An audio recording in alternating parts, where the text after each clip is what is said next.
Hey, it's Eric Arnold again. Take two of our college football video here. Week 3 college picks coming to you on this Thursday evening, September 16th. That's a Thursday. You got all week, you got at least a day and a half now to think about these college picks. And I think that's what we're going to try to do now going forward. That we'll try to get the college picks to you sometime Wednesday, Thursday. NFL picks sometime Friday, Saturday, and then we'll have a recap video Monday or Tuesday going forward for the next few weeks. Sadly, that kind of, rubs out baseball a little bit, but of which we were doing well in, but I don't think there was a lot of interest in baseball. And, until the playoffs start, some of these games just don't matter. So, anyway, that's kind of where I'm leaning. More good news for you, or at least I thought that was good news I just gave you. You might have thought, that sucks. Well, anyway, it's news. What I think is good news more, this video had no politics in it. No politics in it. Now, you people that were here for that are going, oh, man. No, there is another video out there that is simply politics. I'm going to shoot that next. So we're breaking it up. I got so much to say. We're going to do college football, and then we're going to do politics. 2 separate things. So this video, take down the lieutenant there. Bob Alinsky goes down. No politics in this video. But when this is done, he will go back up, and we will talk nothing but vaccine mandates and the horrificness of such, and etc. So how's that sound? Okay, so where are we? So far in the NFL and college football seasons, we're kicking ass. I mean, our college record so far is 15 winners, 8 losers.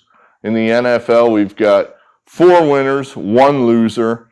How can you beat that? That's, hooray for you that you've had the a chance to watch this kind of a great start. I'm hoping to keep it going, but you know what? I used to be pretty good at this, so it's possible we may just be able to keep this going. We'll see. So tonight, and we're going to throw in the NFL pick here. Why not? It's tonight. It's probably the game we're all going to watch. We get the Giants against the what the fuck name are they? The Washington football team. Look, we're picking the Giants, and I think it's just as simple as this. One of these teams is so incompetent it doesn't even have a nickname. And it wasn't yesterday that they were canceled. They were canceled over a year ago. That I hesitate to even say the name just because, I don't want to get this video canceled because, I said the R word. But they took the R word away from Washington, and they still don't have a nickname. That is this team to a T. They are incompetent. They have little pockets of competency. Ron Rivera is a okay coach. I don't like him because of his political views, but he's a better than average coach. They have a good defense, but it all stems from their shitty owner, Dan Snyder. He's the worst. He's a loser. He's a loser, but, he doesn't care about winning. That's not his main concern. This guy doesn't go to work every day saying, how can we win the Super Bowl today? That is absolutely not what he does. So he has divergent goals from you, the fan, or we, the bettors. We want to win. We want to win the game. He doesn't give a shit. He wants to make money. And I guess at that, he is a stone cold winner because he makes money. He makes money hand over fist. So he's making out. We're getting it in the shorts unless, you're smart enough to know this and bet against him. Then we're, if you know that, then we're both winners. Dan Snyder's a winner and we bet against him, we're winners. If you're dumb enough to root for, or sadly enough, live in the geographic area, and by birthright or something, or forced to root for this team, well, then you're a loser. You're stuck with them. My advice to you is try to pressure the guy to sell the team. Other than that, you're stuck with them. So, on the surface, this looks like a Washington type spot. In other words, the eye test kind of says, oh, Washington's better than the Giants. They lost to a really good Charger team by only a point or two, whereas the Giants get their ass kicked by a not very good Denver team. So therefore, Washington must be better than the Giants, and I'll take Washington. It's a trick. It's a trick. The Giants have a better foundation than the Washington football team. The Giants have historically owned the Washington football team, especially down there in Washington. So more of the same tonight. You're getting paid to take the Giants. You're getting 3.5.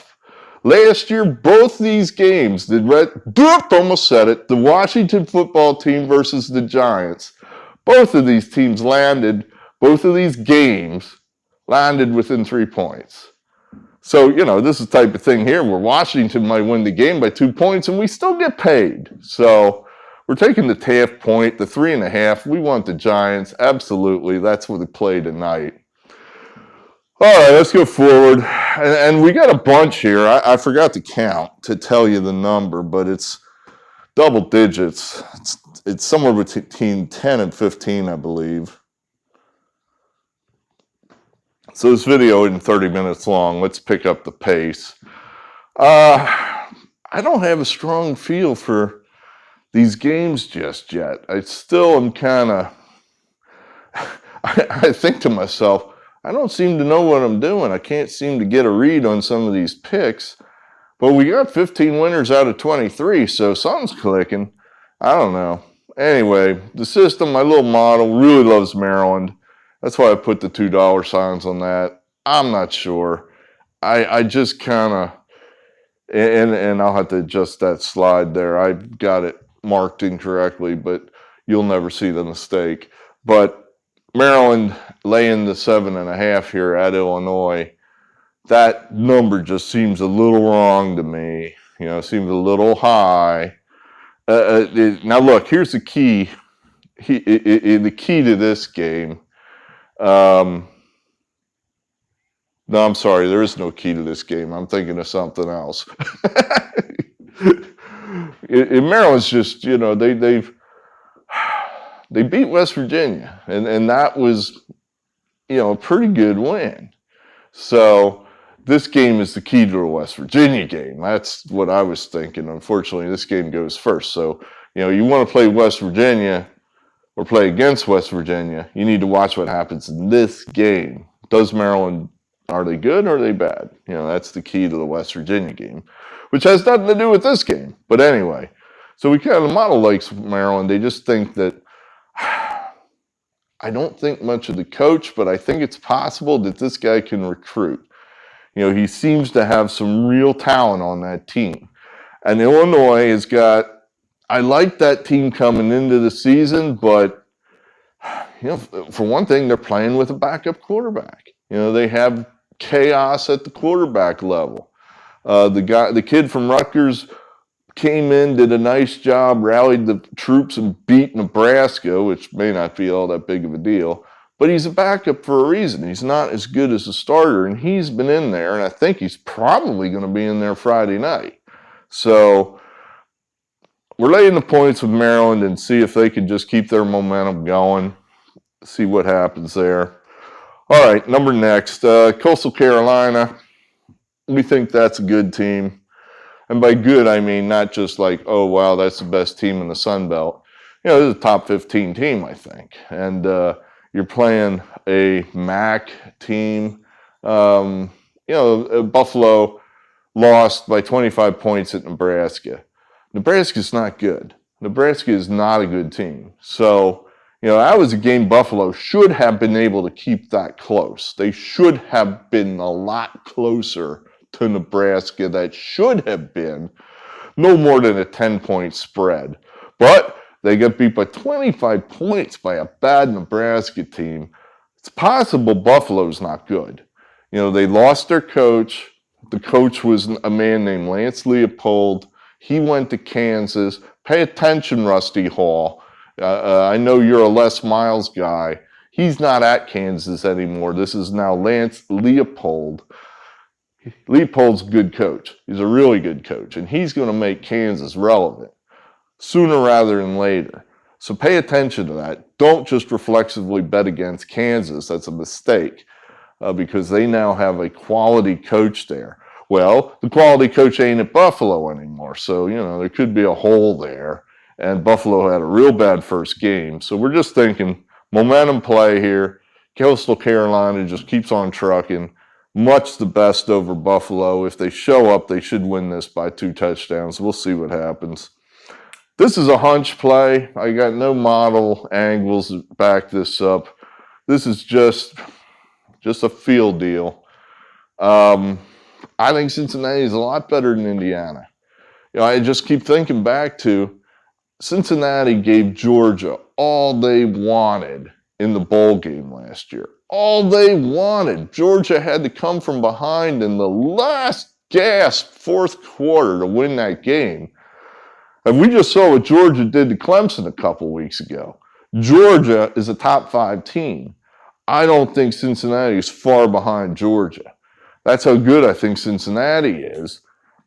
Indiana's not that good. They're just not. They won some games last year. They beat Penn State on a complete fluke. Beat a couple other teams. They got smoked in their opener at Iowa, which I think is more along the lines of who they actually are. Indiana generally is a pretty easy place to play. They do not sell that place out. If they do sell it out, it's because their place is going to be full of Cincinnati fans, which I think is possible. I mean, the 2 locations are really close. So that place could be 50-50 Cincy fans on Saturday. As a home dog, Indiana, they've had a lot of opportunities to be home underdogs in the last 40 years. And generally, they only cover maybe 40% of the time. That's generally a place where an elite team like Ohio State or Penn State or Michigan, they're favored by 7, 10, 15, 20 points. They walk in there, smash, just crush them. It's not a scary place to play. So I think Cincinnati goes in there and gets it done pretty easily. Michigan, Northern Illinois. I like this new Michigan team. Now, that's not to say I'm rooting for them, but I think this team is doing some good things.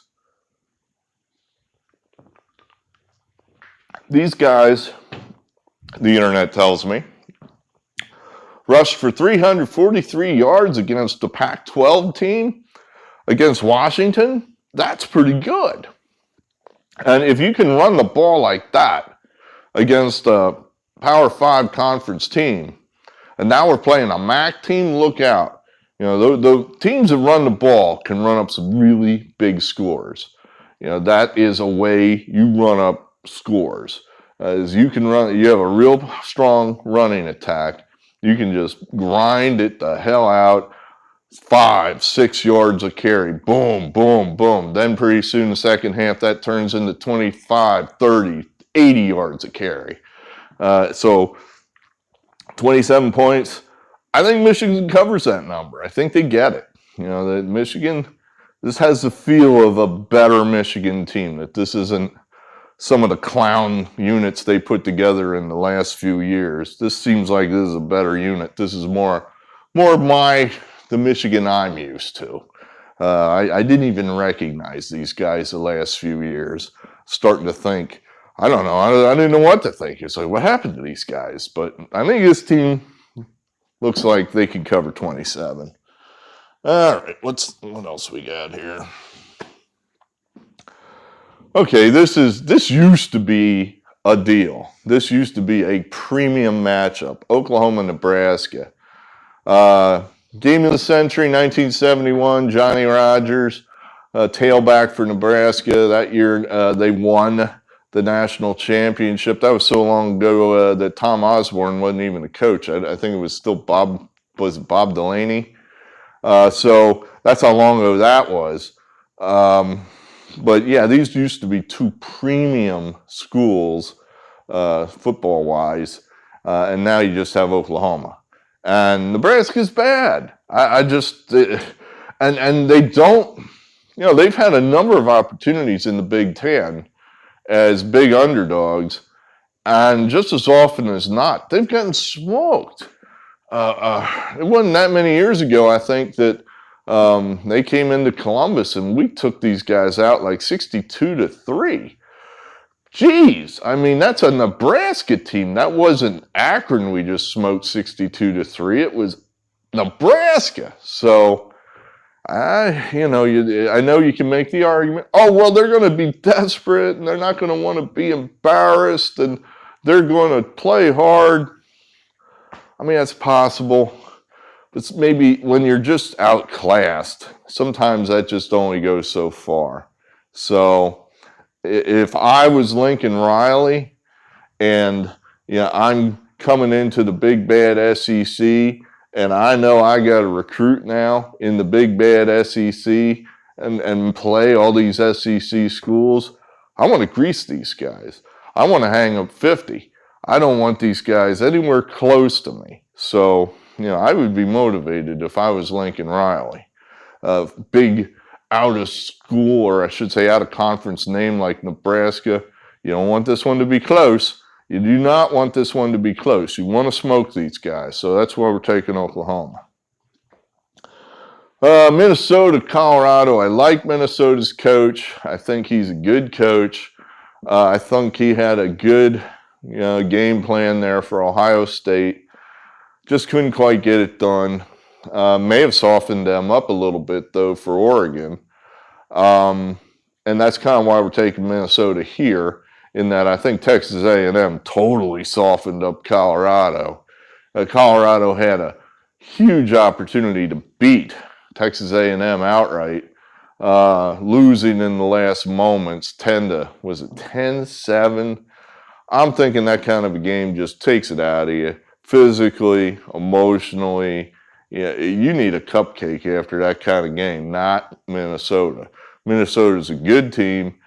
I think they're going to win the game outright. We're taking Minnesota here. Purdue, Notre Dame. I looked back. It seems to me these teams play every year, but apparently they don't. But in my mind, Purdue generally keeps these games close. They generally keep these games close. Notre Dame has been very unimpressive so far. Barely beating a pretty pedestrian Florida State team, barely beating a MAC team in Toledo, and now Purdue comes in, getting 7 points. Give me Purdue. All right, here's one for you. This is off the beaten path. We're going to take Delaware. Who's the most famous Delaware player? That's right, Joe Flacco. Super Bowl champion Joe Flacco and the Delaware Hens, the Delaware Blue Hens, getting 27.5 points against Rutgers. Why are we doing this, you say? All right, so I told you that Florida State, they just get beat, if you saw this, by Jacksonville State. That's the second time in a row now that Florida State has almost gotten beat by Jacksonville State, except this time they actually did get beat. So they played two really close games with Jacksonville State. Guess who just beat Jacksonville State earlier this spring in the, FCS? The FCS played their schedule this spring, because of the virus. Well, guess who beat them? That's right, Delaware. Delaware beat Jacksonville State. So that tells me that this Delaware team is not bad. This is not a bad team. That this is a team that can compete with your mid-level Division I teams, your mid-level Rutgers. 27.5 points. I think that's a lot of points. I just think that and here you go, if you like traps or sandwiches or that kind of thing. Next week, Rutgers plays Michigan. So how could they be focused on Delaware here? I think Delaware goes in there to Piscataway and gives those guys real trouble. 27.5 points, yeah. Oh, yeah, give it to me. So there's that. Let's see, Clemson. Clemson beat these guys 73-7 last year. So I don't think much of this Georgia Tech team. I think the coach they had was a good coach. They got rid of him. They got rid of his system, more importantly. He was one of those triple option guys. There's not too many of them left. And they're struggling like hell to put in a new system. They're not very good at all. I do believe they got beat by an FCS team, and the name escapes me. Georgia Tech, yeah. And Clemson's only laying 28? We said it here in the barn. Other people have said it. By losing to Georgia, we've said, well, we don't believe Clemson's elite anymore. They're no longer elite. They're just, their time is at the moment past. You saw Trevor Lawrence struggle in his opener. Just all going wrong for Clemson. Well, I think that's pissing them off. And like I said, they're not pissed off because I said it, because only 30 people hear what I say. Other people are saying the same thing, and I think Clemson's mad, and they're going to go, all right, you know how we get to be back to be elite? Well, we start greasing people 60 points at a time. And that's how people start saying, well, Clemson hasn't beaten anybody, but they are winning by 60 points a game. So to do that, you got to win by 60 points a game. You got to start smoking some people. So they smoked this team last year by over 60 points. I think they're going to do it again. We're taking Clemson here. All right, let's get to the main event. Let's get to the entree. This is what we've been waiting for. Huge, huge game here. We got Alabama laying 14.5 at Florida. Whoopee! This is a game where I guess you could argue Alabama could lose. Alabama could lose. They could dump this game and possibly not win the national championship because they lost.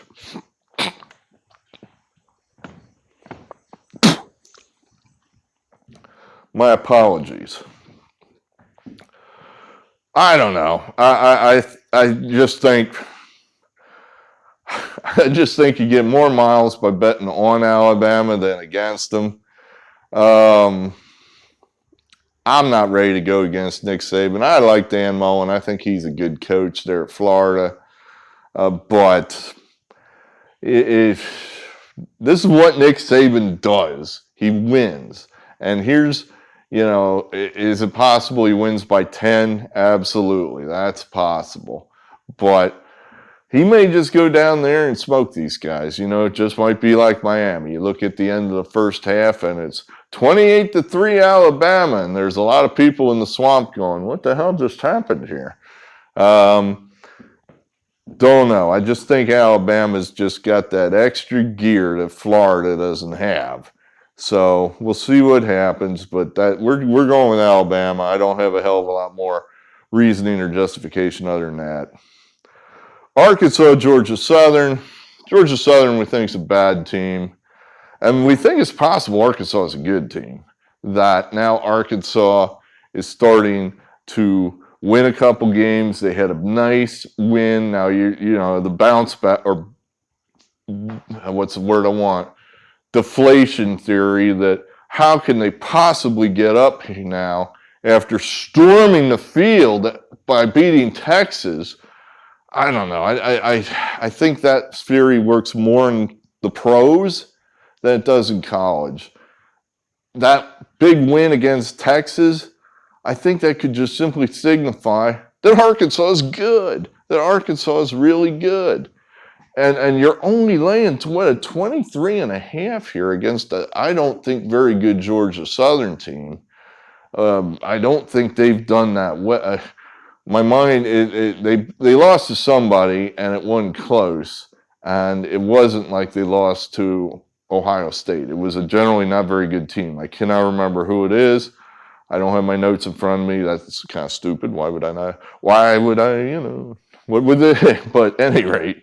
So we're going to go ahead here with Arkansas and say they just keep it going.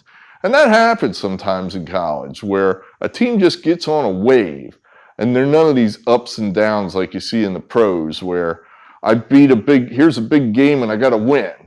And then we barely squeak by the next week, and then here's another big win. And then we barely squeak by or lost. And here's another big win. You know, the Walter White theory, remember that from last year. The Walter White theory. In college, sometimes you just get teams that just start doing this. If you look at your vertical schedule chart, they just start stringing the W's, you know, against the spread, W, W, W, W, W, and the number just gets higher and higher until they finally stop it. But, you know, the team just keeps rolling. You know, they don't play a bad game. That happens in college football sometimes, and maybe this Arkansas team is a team that could do that. So let's see what happens. We're going to predict they're going to smoke Georgia Southern, that this isn't going to be a stumble game. We think they had their stumble in the first half against Rice. Now I think this team's ready to rock and roll. So, Arkansas. Pig! All right, now lastly, the big Sunday or Saturday night game. Auburn, coming out of the Confederacy on the road for one of the first and only times ever. In the last 40 years, I looked this up. They've played out of the Confederacy like three times, maybe maybe 5 times. I think they went to West Virginia. They went up to Syracuse. They went up to Kansas a couple times. I think they went to Nebraska. That's it. That's the only time they've gone out of the Confederacy. It's like in 40 years. So what does that mean? Nothing, I don't think. I'm taking Auburn, you know. I guess and I don't have a hell of a lot of justification for this other than just kind of historical, this is the way it always seems to go type deal. You know, it just means more, right?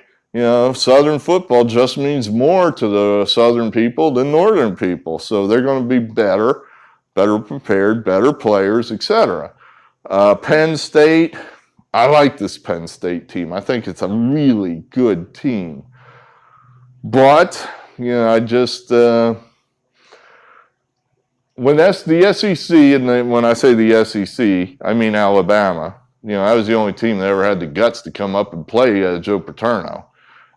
Generally, Alabama would win those games. Generally, they would win those games. More often than not, Alabama would beat Penn State. Penn State once in a while would have its moment, but for the most part, Bear Bryant would, and well, I say Bear Bryant, he retired in, 82. The Alabama teams that were after that, they still beat Penn State. So I'm just kind of looking at it from that kind of perspective that I kind of think Auburn is just going to do enough to keep this game close. I'm rooting for Penn State. Absolutely. I'm an Ohio State alum. I live in Pennsylvania. I have no ill will, really, towards Penn State. That always used to be my team.